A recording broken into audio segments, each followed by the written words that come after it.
습니다. 시작. 내가 다시는 너희에게 근심 중에 나아가지 아니하기로 스스로 결심하였노니 내가 너희를 근심하게 한다면 내가 근심하게 한 자 밖에 나를 기쁘게 할 자가 누구냐? 내가 이같이 쓴 것은 내가 갈 때에 마땅히 나를 기쁘게 할 자로부터 도리어 근심을 얻을까 염려함이요 또 너희 모두에 대한 나의 기쁨이 너희 모두의 기쁨인 줄 확신함이로라. 내가 마음에 큰 눌림과 걱정이 있어 많은 눈물로 너희에게 썼노니 이는 너희로 근심하게 하려 한 것이 아니요 오직 내가 너희를 향하여 넘치는 사랑이 있음을 너희로 알게 하려 함이라. 근심하게 한 자가 있었을지라도 나를 근심하게 한 것이 아니요 어느 정도 너희 모두를 근심하게 한 것이니 어느 정도라 함은 내가 너무 지나치게 말하지 아니하려 함이라. 이러한 사람은 많은 사람에게서 벌을 받는 것이 마땅하도다. 그런즉 너희는 차라리 그를 용서하고 위로할 것이니 그가 너무 많은 근심에 잠길까 두려워하노라. 그러므로 너희를 권하노니 사랑을 그들에게 나타내라. 너희가 범사에 순종하는지 그 증거를 알고자 하여 내가 이것을 너희에게 썼노라. 너희가 무슨 일에든지 누구를 용서하면 나도 그리하고 내가 만일 용서한 일이 있으면 용서한 그것은 너희를 위하여 그리스도 앞에서 한 것이니 이는 우리로 사탄에게 속지 않게 하려 함이라. 우리는 그 계책을 알지 못하는 바가 아니로라. 내가 그리스도의 복음을 위하여 드로아에 이름에 주 안에서 문이 내게 열렸으되 내가 내 형제 디도를 만나지 못함으로 내 심령이 편하지 못하여 그들을 작별하고 마게도냐로 갔노라. 항상 우리를 그리스도 안에서 이기게 하시고 우리로 말미암아 각처에서 그리스도를 아는 냄새를 나타내시는 하나님께 감사하노라. 우리는 구원받는 자들에게나 망하는 자들에게나 하나님 앞에서 그리스도의 향기니 이 사람에게는 사망으로부터 사망에 이르는 냄새요 저 사람에게는 생명으로부터 생명에 이르는 냄새라. 누가 이 일을 감당하리요? 우리는 수많은 사람들처럼 하나님의 말씀을 혼잡하게 하지 아니하고 곧 순전함으로 하나님께 받은 것 같이 하나님 앞에서와 그리스도 안에서 말하노라. 아멘. 여러분, 오늘날 목사와 성도의 관계는요, 끊을 수 없는 부자 관계라고 생각하세요? 아니면요, 사용자와 고용자의 계약 관계라고 생각하세요? 어느 쪽이 더 가까운지 한번 생각을 해보세요. 이렇게 묻는 것은 오늘날 우리가 교회를 얼마나 가볍게 여기고 있는지를 생각해 보자는 뜻입니다. 여러분, 일만 생기면 미련 없이 떠날 수 있는 것이 오늘날 교회인가요? 일반 성도들의 이야기는 접어놔 놓고요. 목사들이 교회 떠나는 얘기나 한번 해보려고 합니다. 왜냐하면 여러분 대다수는 이미 한 교회를 떠난 경험을 가지고 있습니다. 여러분 그 쉬운 일이었어요? 절대로 아닐 겁니다. 일반 성도들이 교회를 떠나서 다른 교회로 옮기는 거요, 절대로 쉬운 일 아니었을 겁니다. 목사들이 교회를 옮기는 거는요, 참 이것도 쉬운 일인지 어려운 일인지 저 잘 모르겠어요. 최근의 일이긴 합니다만은요, 담임 목사로 위임 받은 분이요, 갈 곳이 없으면, 갈 곳이 생기니까 미련 없이 떠나버리더라고요. 말 못할 사정이 있기도 하겠죠. 혼자만 떠나는 게 아니고요, 자기가 데려온 그 교회 교인들 편을 빌리면 쓸만한 부목사들은 몽땅 데리고 떠나버리더라고요. 그렇게 나가버리면 그 교회는 어떻게 돼요? 본인은 떠나더라도 좀 쓸만한 목사는 좀 남겨둬줘야 다음 목사님 오실 때까지 어떻게든 교회가 버티지 않겠느냐 그러는데, 여러분 떠나는 목사가, 떠나는 그 교회가 앞으로 어떻게 될 건지 배려를 해야 되나요? 아니면 뭐 내 필요한 사람들 내가 다 데리고 가버려야 되나요? 그 참 보기가 안 됐더라고요. 위임을 시켜놔도 미련 없이 떠나버리는 목사들이 있는 반면에요, 떠났으면 하는데 죽어도 안 떠나는 목사도 있습니다. 교인들이 다 떠나든지 말든지 난 못 떠나, 내가 이 교회를 지킬 거야, 이렇게 고집 부리는 목사들도 있어요. 이 모양이나 저 모양이나 둘 다 제가 보기에는요, 교회를 우습게 여기는 처사입니다. 교회를 그렇게 무겁게 여기지 아니하고 중요한 것으로 여기지 아니하고 가볍게 여기는 처사라는 겁니다. 반면에요, 여러분 한때는 교회를 전부 때려 부수겠다고 큰 난리를 치던 그 바울이 이제는요, 눈물을 흘리면서 편지를 쓰고 있는 겁니다. 그야말로 말썽만 부려대는 성도들에게요, 너희는 우리의 자랑이요 우리의 기쁨이라고 하면서 눈물 흘려가며 편지를 쓰고 있는 거예요. 저는 이 장면을 보면서 참 자녀를 양육하는 것과 참 닮았다, 그런 생각이 들어요.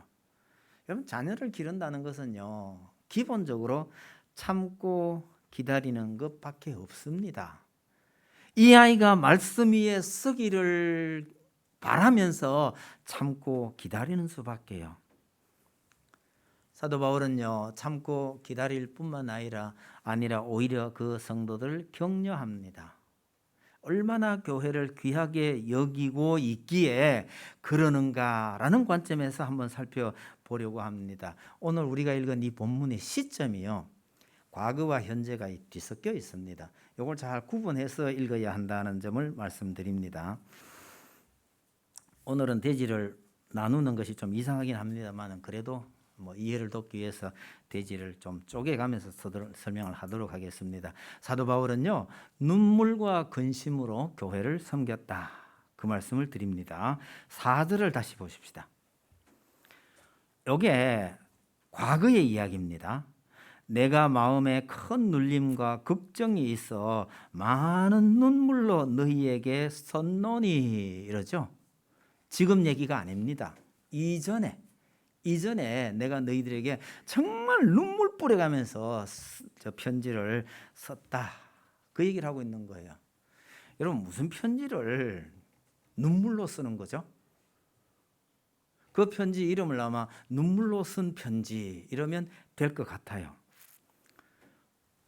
안타깝게도요, 이 편지는 지금 전해져 오지 않습니다. 고린도전서도 아니고 지금 쓰고 있는 건 고린도후서예요. 고린도전서도 아니고 고린도후서 사이에 사도 바울이 정말 눈물로 쓴 편지를 썼어요. 그런데 그 편지는 오늘날 전해져 오지 않습니다. 배경 설명을 조금 더 드리겠습니다. 바울이 에베소에서 사역을 하고 있을 때요, 이 고린도 교회에 거짓 사도들이 들어와서 사도 바울을 공격한 겁니다. 예수님의 12제자 중에 바울이 든 게 아니지 않냐, 교회를 핍박하던 자가 어떻게 교회에 사도가 됐느냐, 그러면서 교회를 뒤흔들고 있었는데, 아마 몇몇 사람들이 거기에 동조하는 바람에 교회가 아주 심각해졌던 것 같습니다. 바울이요, 급하게 바다를 건너서 고린도 교회에 뛰어갔는데요, 실패했어요. 고린도 교회가 아마 바울을 배척을 하고요, 대적자들에게 심한 인격적 모욕을 받고는 수모를 당하고 그냥 돌아올 수밖에 없었던 모양입니다. 돌아와서 편지를 쓴 겁니다. 그게 눈물로 쓴 편지예요. 무슨 내용이 담겨 있는지를 알 수는 없지만 우리가 짐작만 해볼 수 있는 겁니다. 그렇게 눈물로 편지를 써서 고린도에서 사역을 했던 적이 있어요. 디도를 시켜가지고 이 편지를 가지고 다시 고린도 교회에 보냅니다. 바울이 직접 가서도 안 통했는데 디도에게 편지 하나 줘서 보내면 이게 일이 해결될까요? 아니, 자기가 개척해서 자기가 세워놨던 사람들인데 이 거짓 선지자에게 속아서 저렇게 헤매고 있는 이 교회를 그럼 어떻게 해야 될까?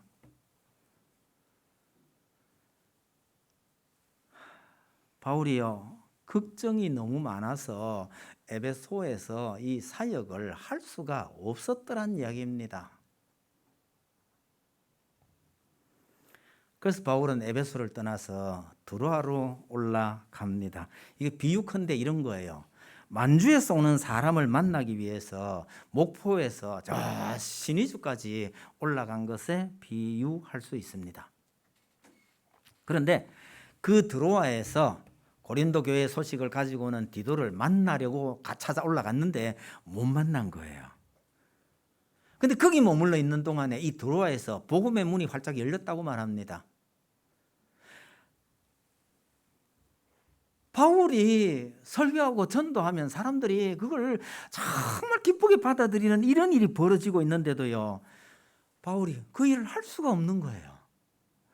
그래서 드로아에서 사역을 포기하고 거기서 또 바다를 건넙니다. 그래서 마게도냐로 갑니다. 그 마게도냐에서요, 디도를 만나요. 고린도 교회 소식을 가지고 오는 디도를 만났더니 디도가요, 선생님, 고린도 교회가 그 편지를 받아 들고 이 고린도 성도들이요, 회개하고 다시 선생님을 간절한 마음으로 만나 뵙기를 바라고 있습니다. 이 소식을 전해준 거예요.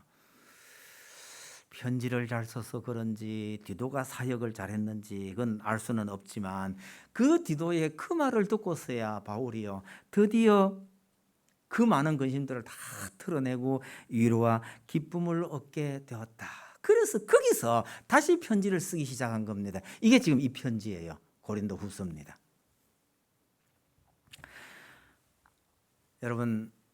여러분들도 아마 거의 대부분이요, 이 교회를 생각하면서 참 눈물을 흘렸던 기억이 전 있을 거라고 생각합니다. 만약에 여러분들이 교회를 생각해서 그렇게 근심하고 걱정하며 눈물 흘린 적이 없다고 한다면요, 여러분들이 속해 있었던 그 교회가 참으로 온전한 교회이었거나 그렇지 않으면 여러분들이 교회에 관심이 없었거나 둘 중에 하나일 겁니다. 여러분, 교회에 깊은 애정을 갖고 있다면 한두 번 정도는요, 눈물을 흘릴 수밖에 없는 한국 교회의 현실이 정말 안타깝습니다. 저 역시도 제가 있었던 교회가요, 이런 아픔을 제게 주지 않았더라면 저는 거기서 아마 평생을 지냈을 거라고 생각합니다. 근 40년 적을 두었던 그 교회를 떠날 때는요, 그냥 떠난 게 사실은 아닙니다. 정말 말씀드리고 살려고 하는 사람들이 교회를 떠날 수밖에 없게 만드는 이런 교회가 지금도 부지기수로 있다는 게 정말 안타깝습니다. 어쨌든 바울은요, 그렇게 심각한 근심 걱정을 다 털어버리고 이 편지를 다시 쓰면서, 여러분 1절 한번 보세요. 뭐라고 합니까? 내가 다시는 너희에게 근심 중에 나아가지 아니하기로 스스로 결심하였으니, 근심 걱정거리 문제점을 가지고는 다시는 여러분들을 방문하지 않겠다. 그것은요, 지난번에 내가 너무너무 놀라서 그냥 뛰어갔던 그것처럼 그런 마음으로는 너희를 만나러 가지 않겠다라고 말합니다. 지금 당장 가야 된다면요, 책망해야 될 일이, 징계를 해야 될 사람들이 많이 있기 때문입니다. 그동안에 교회를 왜 이렇게 어지럽게 했는지, 누가 그렇게 했는지를 분명히 가려서 징계할 사람들을 징계해야 될 문제가 있기 때문에 가지 않겠다라고 말하는 겁니다.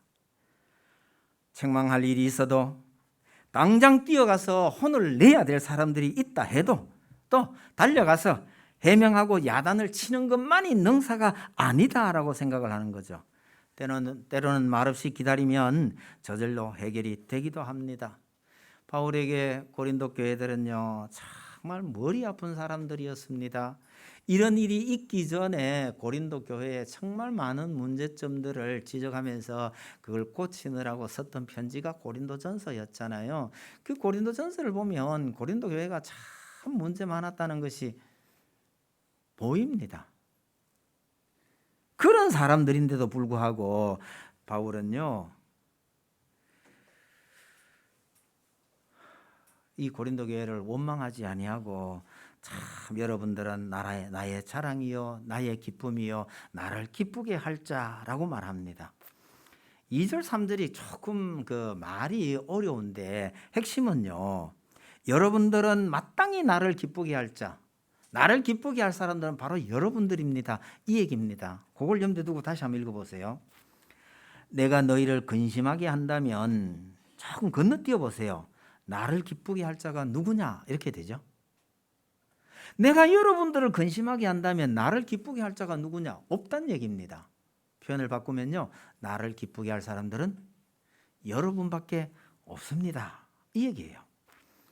내가 3절입니다. 내가 이같이 쓴 것은 내가 갈 때에 마땅히 나를 기쁘게 할 자로부터, 여러분들이죠.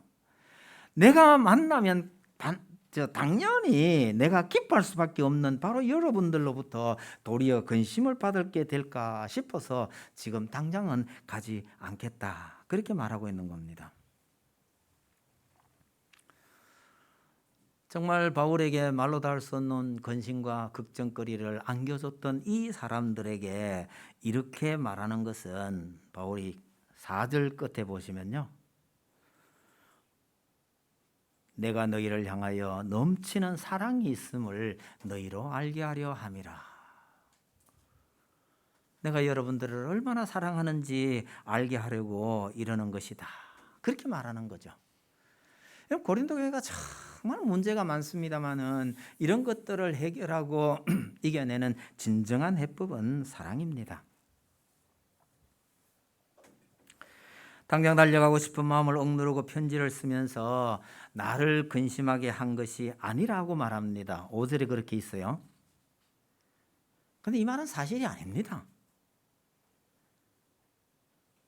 많은 근심 가운데 있었으면서도 내가 근심하는 것은 아무것도 아니다, 오히려 여러분들이 근심하게 될 것이 걱정이다, 이런 말씀을 하고 있는 거죠. 가령 나는 배 안 고프다, 너희들이나 많이 먹어라. 엄마가 이런 말을 할 때요, 엄마는 정말 배가 안 고픈 건가요? 자식에 대한 염려와 사랑 때문에 그렇게 말을 할 수 있는 것이지 실제로 배가 안 고픈 게 아니에요. 바울이 근심 걱정하지 않았다고 말하지만 그렇게 걱정 안 했던 것이 아닙니다. 성도들보다 훨씬 더 걱정 많이 했습니다. 그럼에도 사랑하는 자식을 염려하는 어머니처럼 이렇게 말하는 거죠. 여러분, 얼마나 걱정이 됐을까요? 선교를 포기할 정도로 걱정을 많이 했습니다. 선교, 자기가 맡은 일이 안 되는 거예요. 그래서 두 번째로요, 선교를 포기할 정도로 걱정했다라는 제목으로 또 말씀을 드립니다. 조금 건너뛰어서 12절 13절 한번 보세요.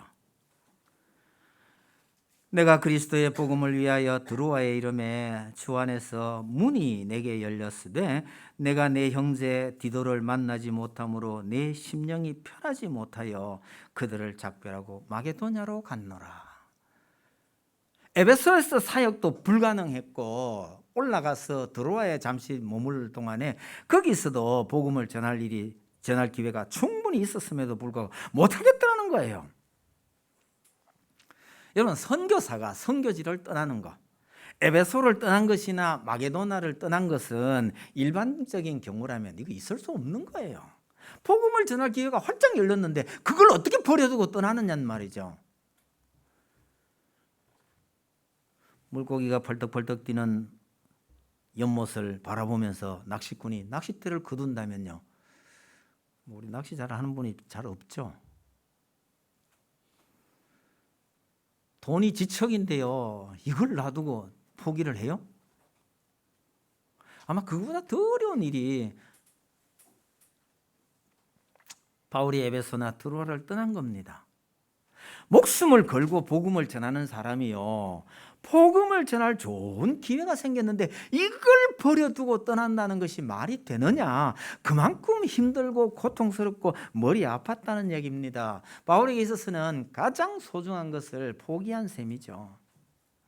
고린도 교회 소식이 궁금해서 사역을 할 수가 없었다는 얘기입니다. 도대체 얼마나 걱정이 됐으면 그럴까요? 여러분 혹시 걱정이 너무 많아서 잠 못 이룬 경험이 있다면 이해하기 쉬울 겁니다. 저도 잠 못 이룰 기회가 좀 있기는 했어요. 몇 번 있었는데 그 중에 하나, 이러다가 교회가 어떻게 될까 싶어서 한 달 정도 잠 못 자고 뒤척이니까 우리 집 사람이 알더라고요.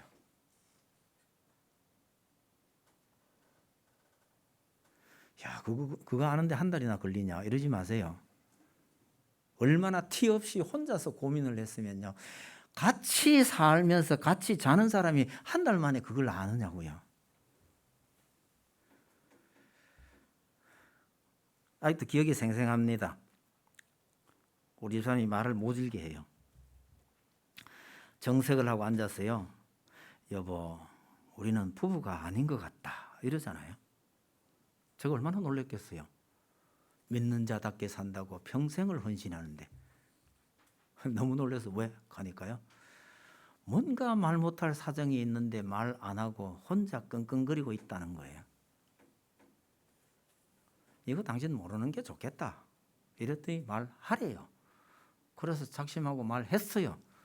가만히 듣고 있더니 교회 옮기자 이러잖아요. 교회 옮기는 일이 쉬운 줄 아나. 뿌리가 너무 깊었어요. 못 옮긴다.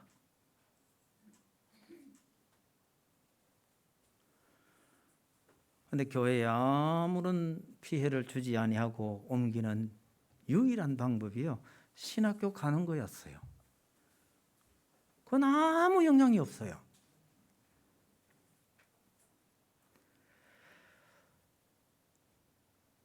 교회 일 아니라도요, 여러분 잠 못 들어가는 고통을 겪어보신 적이 전 있을 거라고 생각을 합니다. 그런 분이 사도 바울이 여기서 하고 있는 이 말을 생각을 해보면 바울이 얼마나 고통스러웠을까 이해가 될 거라 생각을 합니다. 여러분, 선교사가 선교지를 포기하고 떠난다고요? 저로서는 상상이 안 되는 이야기입니다. 목사가 교회를 떠난다고요? 지난주에 제가 집에 앉아서 영상을 보면서요, 이 카메라가 한 바퀴 돌아주기를 얼마나 바랬는지 아십니까?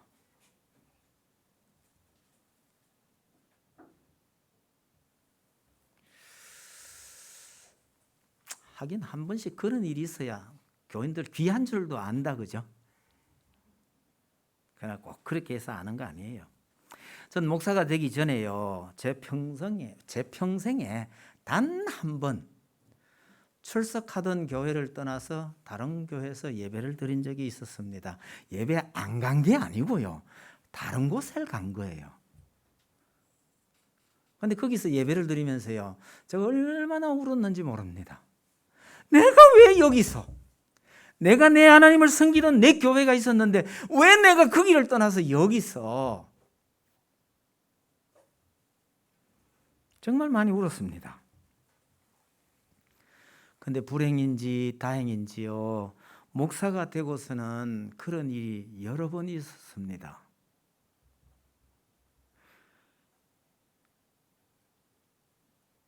거의 10년 동안 섬기던 교회를요, 사역지도 없이 사임을 해버렸습니다. 당장 부딪히는 문제가요, 이번 주일에 어디 가서 예배를 드리나. 여러분, 어디서 예배를 드려도 그 마음이 변치가 않아요. 그래서 전 압니다. 주일날 예배를 드리고 싶은데 드릴 수 없는 성도들의 마음을요. 여러분, 이런저런 경우를 당해서 예배 참석하기 어려운 경우가 있잖아요. 그 마음이 얼마나 아플까, 전 그걸 압니다. 혹시나 우리 중에요, 오늘 교회 안 가도 되겠다, 참 좋다, 이런 마음 드는 분 계세요? 제가 권해드리고 싶어요. 제발 예수 믿으세요.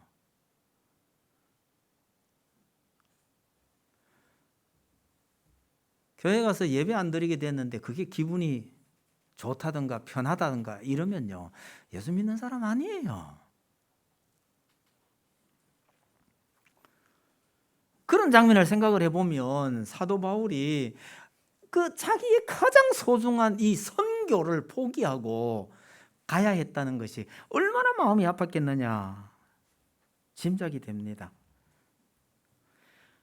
결국은요, 디도를 만나기 위해서 마게도냐까지 갔는데 마게도냐에 갔을 때 그 장면을 이 뒷면에 가면 나옵니다. 한번 보고 지나갑시다. 그 고린도후서 7장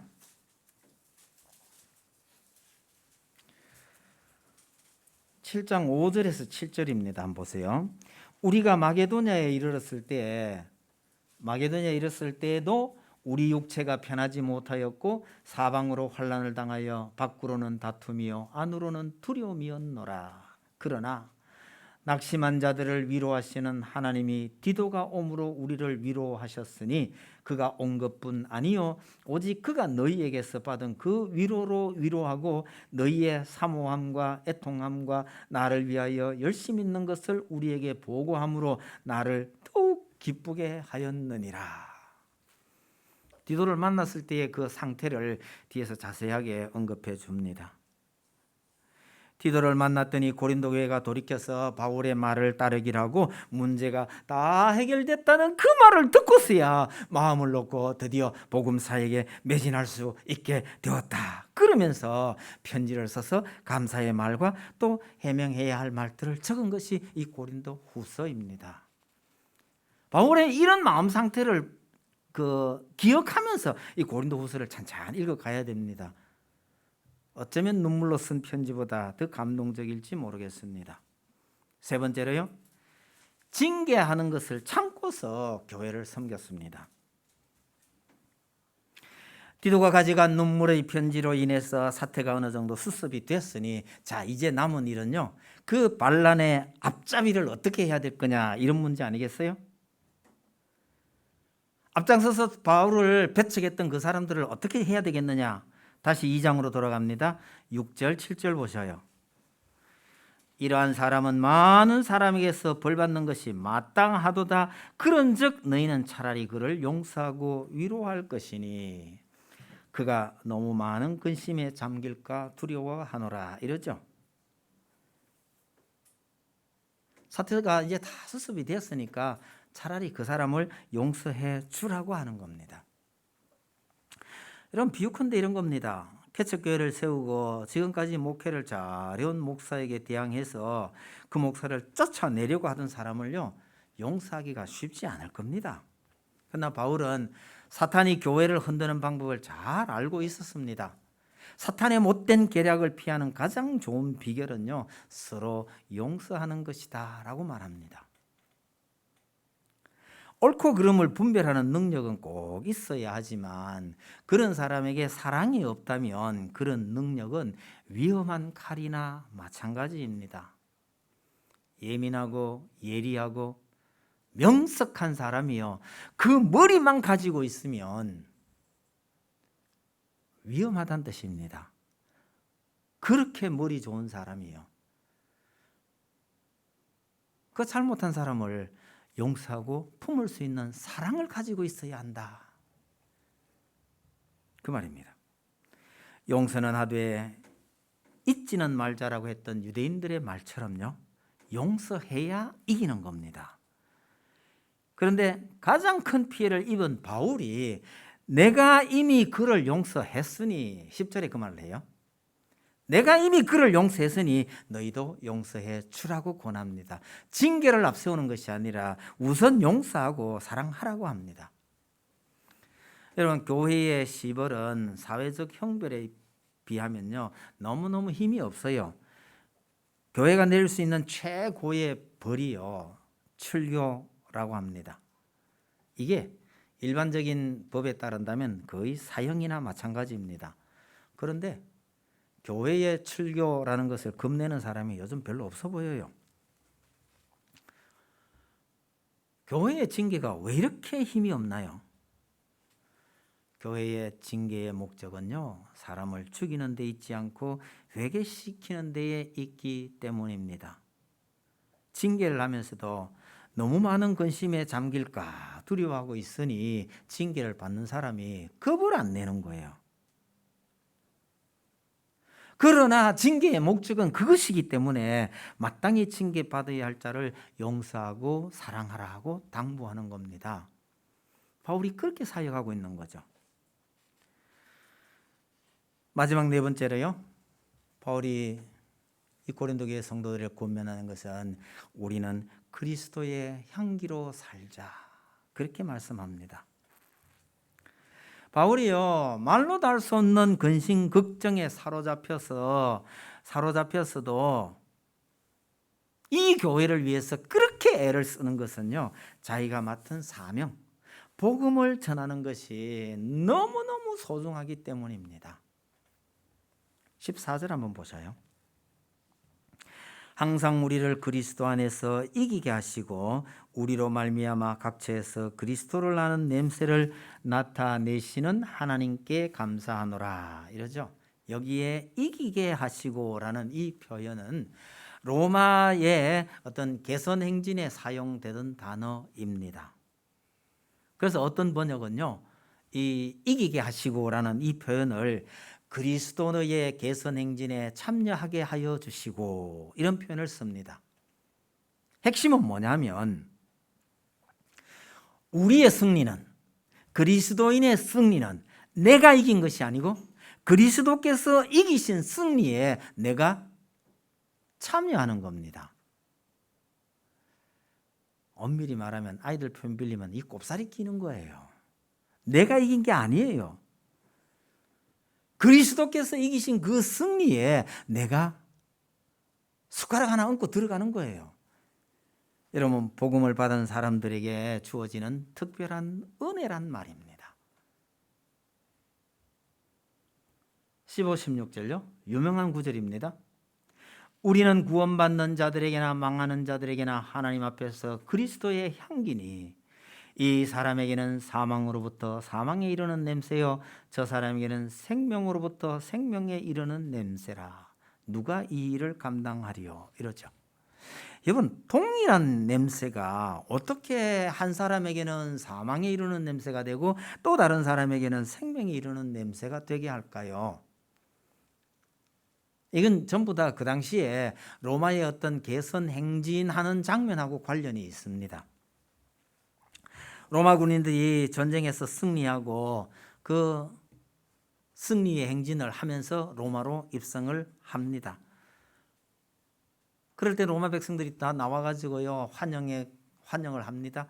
그런데 곳곳에 향불을 피웠대요.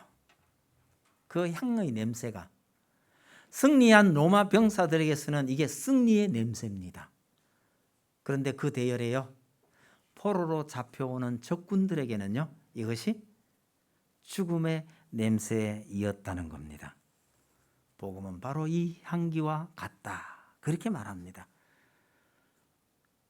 여러분, 하나님의 임재는요, 어떤 사람에게는 복이 되지만 어떤 사람에게는 심판이 됩니다.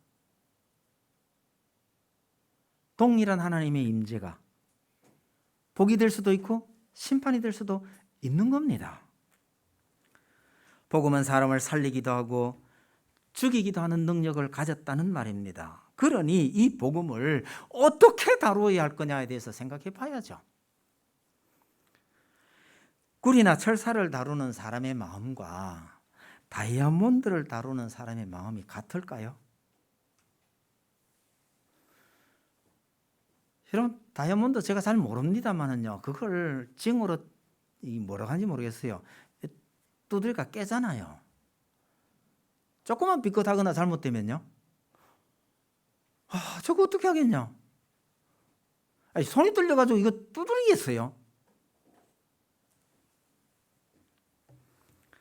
여러분, 바울이 성도를 혹은 교회를 대하는 것은요, 제가 볼 때는 바로 이 다이아몬드를 다루는 마음과 비슷한 것 아닌가, 이런 생각이 들어요.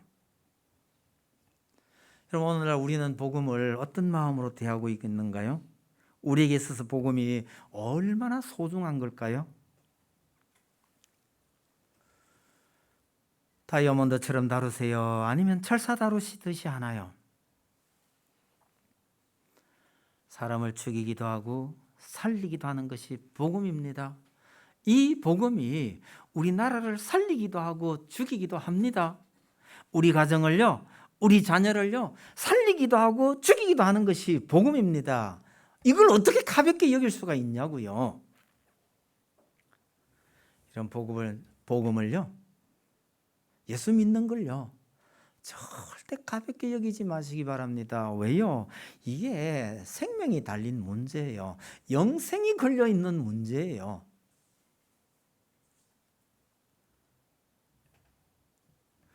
여러분, 우리는 자녀를 위해서 엄청난 고민과 걱정을 합니다. 이 자녀를 위해서 때로는요, 내게 가장 소중한 것을 포기할 수도 있습니다. 이사를 할 수도 있고 직장을 옮길 수도 있습니다. 자녀가 소중하기 때문에 그럴 수 있는 거 아니겠어요? 여러분, 우리에게 복음이 정말 소중한 것이라면 그 복음 때문에 울기도 할 수 있고 울 때도 있고요, 근심도 할 수 있습니다. 때로는 내게 가장 소중한 것을 포기할 수도 있는 겁니다. 과연 복음이 그런 것인가에 대해서 진지하게 생각을 해보시기 바랍니다. 실제로 이 복음이, 이 교회가 여러분들에게 그런 것이 되기를 바랍니다. 저는 나이가 들면 들수록요, 이 복음은 종합 비타민과 같다, 이런 생각이 많이 들어요. 왜요? 정말 복음대로 사는 것이 우리 삶에 있어서 생겨날 수 있는 많은 문제점들을 사전에 막아주는 역할을 하더라는 거예요. 여러분, 우리 인생에 무슨 문제가 생기고 어떤 어려움이 생길지 우리는 전혀 모릅니다.